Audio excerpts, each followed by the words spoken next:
And of course, guess what? What happened really at Parliament really shows that the members of Parliament are really doing something great at represent the people. I can really tell you this. And the footage I'm going to be showing, we are going to see Honorable Singe Joabu Awoli, the Member of Parliament for Masindi Municipality. We are going to see Honorable Kiza Kenneth Nyendoha, commonly known as Keke, the Honorable Member of Parliament for Bujenje constituency, and of course, the Honorable Member of Parliament Masindi district, that is Honorable Florence, one and only mama of all reasons. Some of you na nyota nikikuizira msaizi zaye watao nkuwa ntali mwana waye. But of course, what happened, the sugar bill was really discussed very well. Whoever Singirege kunyumira in real sense was the response of Honorable Joab Businge and Honorable Minister, that's Chris Baryomunsi. What really happened, you guys?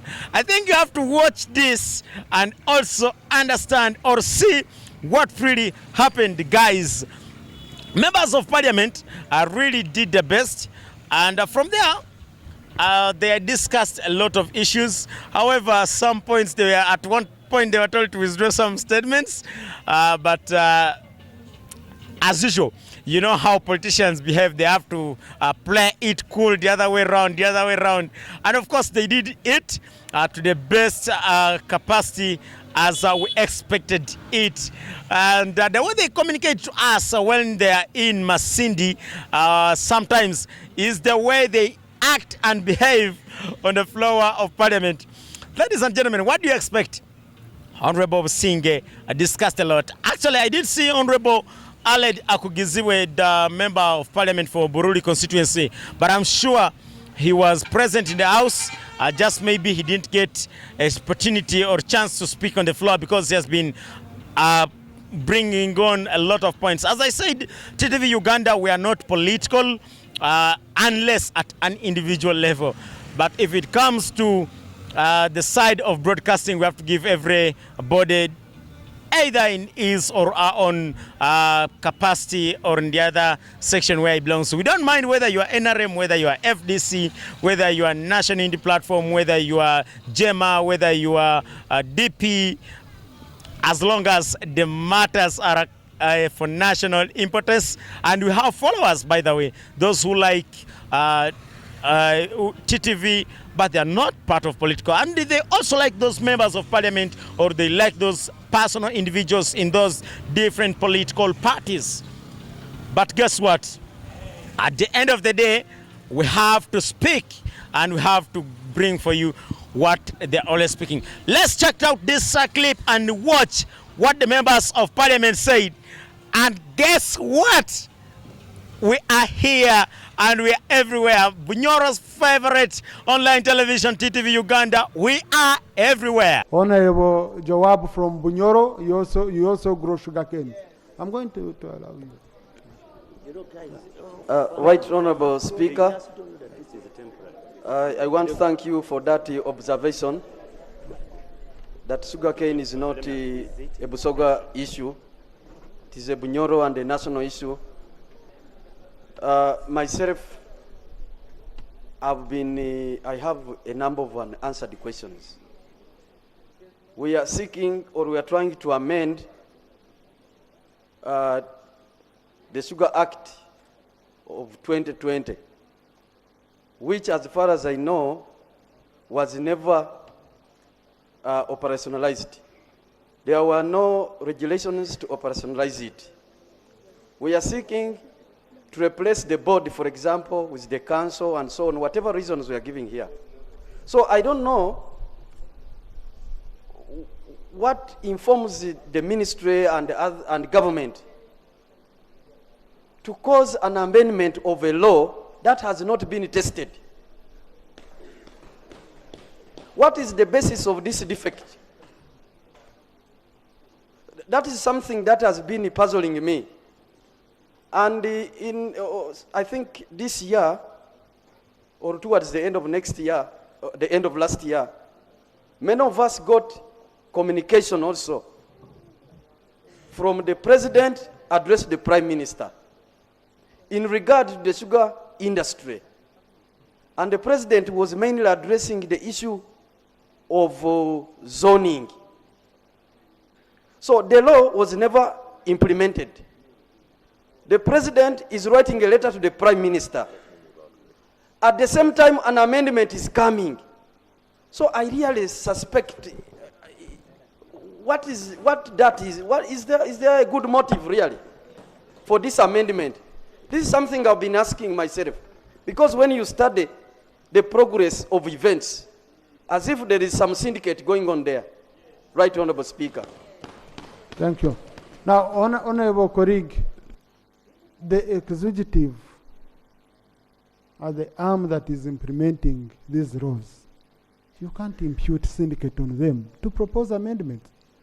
That's why here when you come, even if you have that in your mind, is the language we use here. Those are not words of syndicate, of what. Those are not good words. Okay? Honorable Joab, I think you can disagree, but in a more in a more respectful language. I don't know if you want comment on that. Thank you, Right Honorable Speaker, for that guidance. I actually wanted to imply that maybe I was suspected something fishy, I smelt a rat and so on.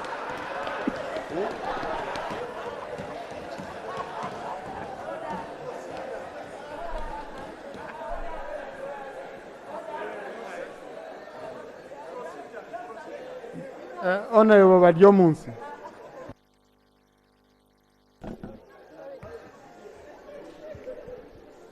Right, Honorable Speaker, like you have guided, the executive is responsible for implementing the laws which this parliament passes.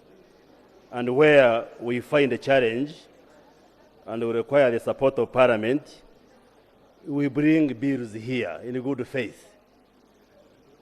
And in the open, the whole country is watching this debate. So there is it in order for an honorable member of parliament to impute bad motives on the side of government when the government has, in accordance with our rules, drafted an amendment bill and brought it here. He was given a copy. I'm sure he has read the bill. What wrong motive has he read in this bill? So can he withdraw his assertions and maybe your order they be expunged from the record of this House? Yes. No. Unless he substantiates. Yes. Honorable Joab, I was trying to be, you see how I was communicating with you. You read the signs. I don't like ordering members. Okay? So, but I usually want you to read the signs. I think I can say I strongly disagree with the proposed amendments. Okay? Yeah. Or I can even say this is wrong timing. Okay? But to say fishy, please, we are a parliament. We use the language. The language we. I don't want to exert my, Honorable Jawab, I don't want to exert my full authority on this matter. Please use the language that is acceptable in the House and withdraw the language that is not acceptable in this House. Right Honorable Speaker, I thought I had given my basis of fear, but for the sake of harmony and decorum, I would pray that I reserve my personal sentiments about the government. Otherwise, my fear was just... No, the language you used is, I don't mind about your sentiments. Yes. Those are. The language.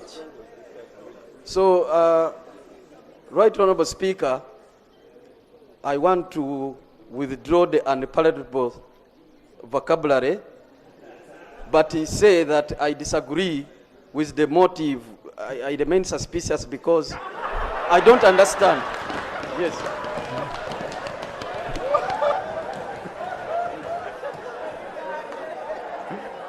That's okay.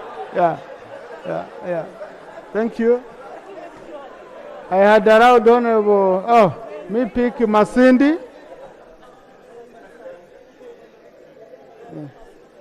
Masindi. And then Chiza. And Nakut.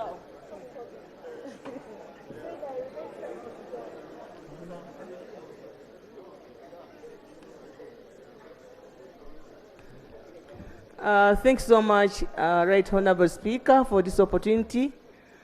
As the Minister stated, there are two issues that we need to consider that are paramount in this bill. One is the price, and number two is the governing structure of the sugar industry. Much as there are other clauses that we're going to look at. Right Honorable Speaker, I've observed over time that we make laws here, but they are never accompanied by regulations and policy. And this has taken on for a long time.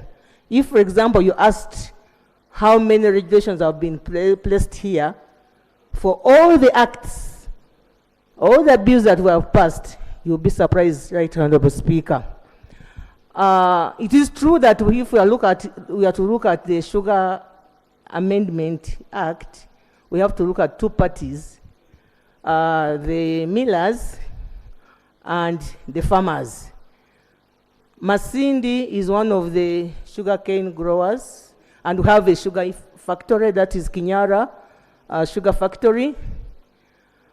And the issue that we are coupled with is the licensing of other millers. Recently, the farmers wanted to have their own factory, and the license was given but cancelled. So as we talk about millers, we need also to discuss about who is to license these millers. If it is going to be the minister, he or she will have the right to grant a license, cancel it. We need some guidance there. I think when we come there, so we need to handle the issue of millers and licensing. Because Masindi has that problem. We wanted our own factory because of the prices. The license was cancelled. We don't know why. And recently we had a meeting with the farmers, the sugarcane farmers in Kabango. And one issue that they wanted me to table here is why was this license cancelled. So do we have a number of millers that we are going to agree to be licensed, depending on the production, depending on the farmers? So there are many issues that we need to look at. So I propose that we go clause by clause. We look at each issue and agree on each clause and come up with an act or an amendment act that we cater for both the farmers and the millers. I submit. Honorable Chiza. Thank you, Right Honorable. I raised the matter here some time back in relation to the sugar industry, whereby we had a sugar board within the sugar law of 2020. The Minister of Trade in Industry, the Honorable Bahati, stood on the floor here and promised to have the sugar board put in place by 1st of July of 2022. Little did we know that the government was coming up with an amendment of this law. In 2011 and 12, when there was a spike in sugar prices, we need to remember very well where we come from. It will help us very well. Fast forward in 2018-19, there was a total collapse of the sugar industry here, whereby we had a lot of sugar cane and the millers couldn't absorb the cane. So now that we have a chance to make a law which should help us alleviate almost all these issues, we need to make sure that if the miller and the outgrower are like the left and right hand, when shaking that hand, one of the hands shouldn't prick the other, so that we have a better way of understanding and handling the sugar industry in this country. As we speak now, the Honorable Joab talked about the bill coming before us on the 5th of December. On the 22nd of the year, December, there was a letter from the head of state to the Prime Minister. The head of state saying there was scarcity of sugar in the country and atoning and pushing for zoning. It is very surprising. I've never seen an economy or a market where when there is scarcity of a commodity, the price falls. It's unbelievable. Right now, the price of sugar cane in the country is falling, and yet they say there is scarcity of sugar cane. Lastly, Right Honorable Speaker and colleagues, the price of sugar has dropped by 9%. It's surprising that the price of the raw material, which is sugar cane, has dropped by more than 24%. So this is a big problem that we need to address as a parliament today. I submit. Thank you, Right Honorable Speaker and honorable members. I'm also somehow getting concerned. It seems the people who are not doing their job well. Because when you look at development, development should be guided. And the law in Uganda has been in such a way that indeed development should be guided. For example, what we are saying is that today the whole country is a physical planning area according to the National Physical Planning Act. And I want to think that when development is going on in any part of this country, there are established authorities. For example, every district has a physical planning committee and all other local governments. So therefore, when these developments are taking place, like the valley dams, vis-a-vis afforestation by individuals and National Forest Authority, why don't the physical planning committees in the respective areas guide this development? For example, I know in my area, it is very difficult for anybody owning land to develop it without granting accessibility to a public facility. So that water is a public facility. So I'm wondering, where were these committees in the local governments and maybe in the relevant ministries? Therefore, Mr. Speaker, I would pray that this House directs the relevant ministries to revisit whether these procedures were followed. If they are not followed, then the developers, including the NFA and the individual developers, are directed to provide access. Otherwise, we cannot simply sit down and see the public making a loss on this public facility. Government has invested heavily on these water sources. And then for somebody to simply come and fence off, making the facility inaccessible, when all government agencies, government departments, and ministries are simply watching, I think we are not doing our job right. Mr. Speaker, that is my concern. Thank you. Do members of parliament always represent to the perspective and to the best of what we need? Guess what? Masindi district, Masindi zone, and you have to speak about this. Back to you, Yas Mushin, at the control and the command center.